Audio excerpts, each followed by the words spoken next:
Hello YouTube, this is Sam from Tiger Schooling, and this is the part 3 of the series of lecture on the thorax. And today we're going to talk about the joints and joints of the chest wall. So we have the joints of sternum, we have joints of ribs, and the joints of ribs and costal cartilages.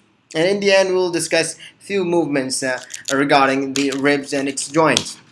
So let's just get started with the joints of the sternum. So sternum, which I have already talked about, and I've talked about a lot more about the sternum, which is this area, which is highlighted over here. This is the whole sternum. So the above part is called Manubrium. This is the body of the sternum, and this is the xiphoid process.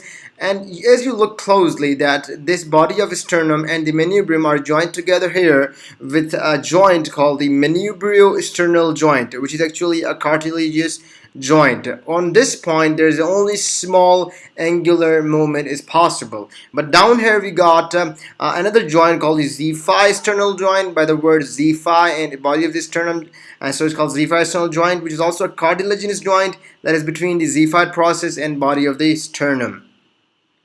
And always remember that as we with the age, the xiphoid process fuses with the body of sternum during middle ages. You do remember this one as well. Now get to the joints of ribs. As I've already talked, that rib is the head of the rib is on the back side, that is on the posterior side. You must have a concept of that. And remember that the first and the three lowest, I mean the first rib that is attached with the manubrium over there, and the three lowest ribs, these are the few facts, have single synovial joint with their corresponding vertebra. Okay, remember this one as well. And one thing more we are going to talk about in the end regarding this one, that the first rib actually attaches with one vertebra, only one vertebra, not attaches vertebra above it. You can see this one, only one vertebra, not a vertebra above it. And in the similar cases, you look at the last two vertebra. I mean, look at these ones. Let me just picture it above. Over here, you can see. This is a clear picture. This is attached to the vertebra. This is attached to the vertebra. But this one is also attached to the vertebra. These three last three vertebra are attached to the only one last three ribs are attached to only one rib, but the above vertebra, which are excluding the first one, are actually attached with the vertebra corresponding to it and above it. So this makes clear that clear the concept. And from the second to ninth ribs, one thing more, that is on the second to ninth ribs actually articulated by synovial joint with the vertebra, and above it I just explained it how it is possible.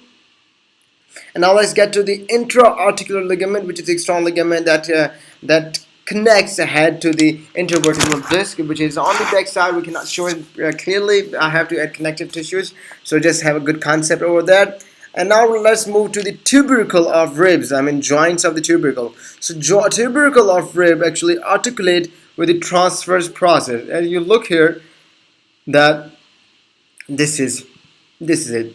This is the tubercle of the rib over here, and this is the transverse tubercle of the rib, and this is the transverse process of the vertebra, and they are joined together. So a tubercle of rib articulate with the transverse process of corresponding vertebra by means of a synovial joint. So we have got a synovial joint here, and it's actually absent in 11th and 12th thoracic vertebra. Remember this one clearly. Let us view the 11th and 12th thoracic vertebra, and here we got the 11 and 12 thoracic vertebrae.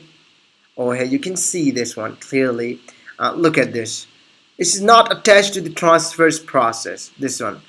And even this one, this is the 12 one, this is the 11. Both are not attached to the transverse process. Remember this one. And let's move to the joints of ribs and costal cartilages. So cartilage, these are cartilaginous joints, and there is no movement in the joints of ribs with costal cartilages. Remember this one. All right. No movement with the costal cartilage at the point of junction between them. So joints of costal cartilage with the sternum. This is very important to understand. So remember that the first costal cartilage actually articulates with the manubrium. This is it. Let me just drag the picture down. This one.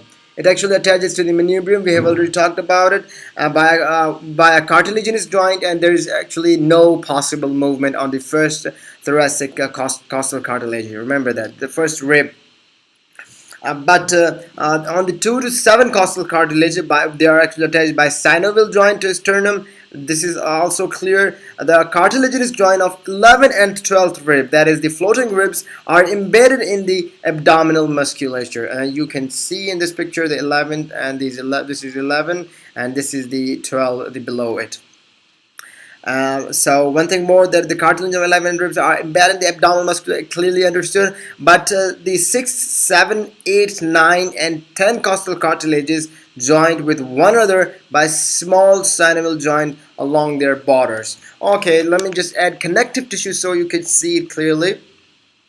Alright, over there. Okay, we cannot properly show in this diagram because it's not shown here.